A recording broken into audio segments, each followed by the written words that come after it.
ईश्वर की नेमत है अगर, ज़रूरत से ज़्यादा बख्शा है तुझे, तू भी हाथ आगे बढ़ा ज़रूरत हो जिसे।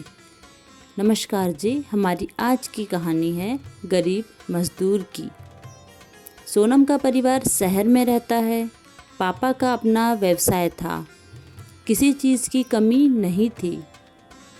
सोनम की मम्मी भी एक स्कूल में शिक्षिका थी।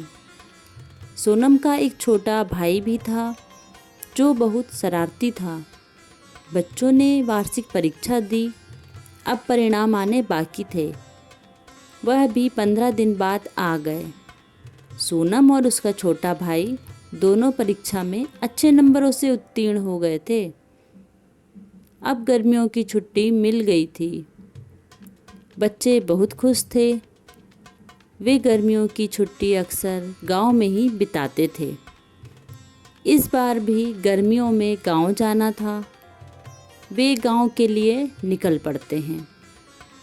रास्ते में ही उनकी गाड़ी का टायर पंक्चर हो जाता है, तो गाड़ी उसी जगह खड़ी कर वे पैदल ही निकल पड़ते हैं, क्योंकि वहां से गांव का घर कुछ ही दूरी पर था। वे कुछ देर में ही अपने गांव के घर में पहुंच जाते हैं। दूसरे दिन ही उन्हें गांव में ही हो रहे शादी समारोह का निमंत्रण पत्र आता है। तो दूसरे दिन दोपहर को सोनम का पूरा परिवार शादी समारोह के लिए पैदल ही निकल पड़ता है, क्योंकि शादी समारोह वाला घर कुछ ही दूरी पर था। रास्ते में चलते चलते उन्हें किसी व्यक्ति के जूते दिखाई पड़ते हैं जो फटे पुराने लग रहे थे। उन जूतों को देखते ही छोटा बेटा रुक गया और पूछा, पापा, ये फटे हुए जूते किसके हैं? इतने फटे जूते कौन पहनता है? तभी उसके पापा ने अपने आसपास नज़र दौड़ाई तो देखा कि कुछ मजदूर ईंटें बनाने का काम कर रहे थे। शायद उन्हीं में से किसी एक के थे ये जूते। सोनम को ये सब देखकर उस बेचारे मजदूर पर दया आ गई। तभी सोनम ने अपने पापा से कहा कि पापा, हम इस मजदूर की मदद कर सकते हैं क्या? पापा ने कहा, क्यों नहीं बच्चों, ज़रूर कर सकते हैं। हम इन जूतों में कुछ रुपए डाल देते हैं। वह जब भी इन्हें पहनने आएगा तो उसे ये रुपए मिल जाएंगे और इस तरह उसकी मदद हो जाएगी।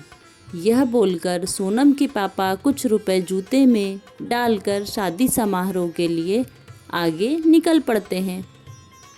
शाम में शादी समारोह खत्म होने पर वह वापस घर के लिए निकल पड़ते हैं। वापसी भी उसी रास्ते से थी, तो उसी रास्ते से वापस आते समय उन्हें वह मजदूर दिखाई पड़ता है जहां उन्होंने शादी समारोह में जाते समय जूतों में कुछ रुपए डाले थे। उन्होंने देखा कि एक मजदूर जूतों के पास खड़ा है जो बहुत खुश दिखाई पड़ रहा है और हाथ में रुपए लेकर भगवान को धन्यवाद कर रहा है और कह रहा है, धन्यवाद भगवान जी, आपने मेरी बीवी की दवाइयों का इंतज़ाम कर दिया, और बार बार भगवान का धन्यवाद कर रहा है।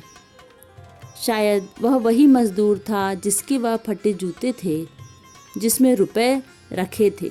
यह सब देखकर सोनम का परिवार बहुत खुश था कि उन्होंने आज किसी ज़रूरतमंद की मदद की थी। इस तरह सोनम और उसका परिवार खुशी खुशी अपने घर के लिए आगे निकल पड़ते हैं। अगर नीयत सच्ची हो तो तरीके हज़ार होते हैं मदद करने के। कहानी पसंद आए तो लाइक और चैनल को सब्सक्राइब ज़रूर करें। धन्यवाद।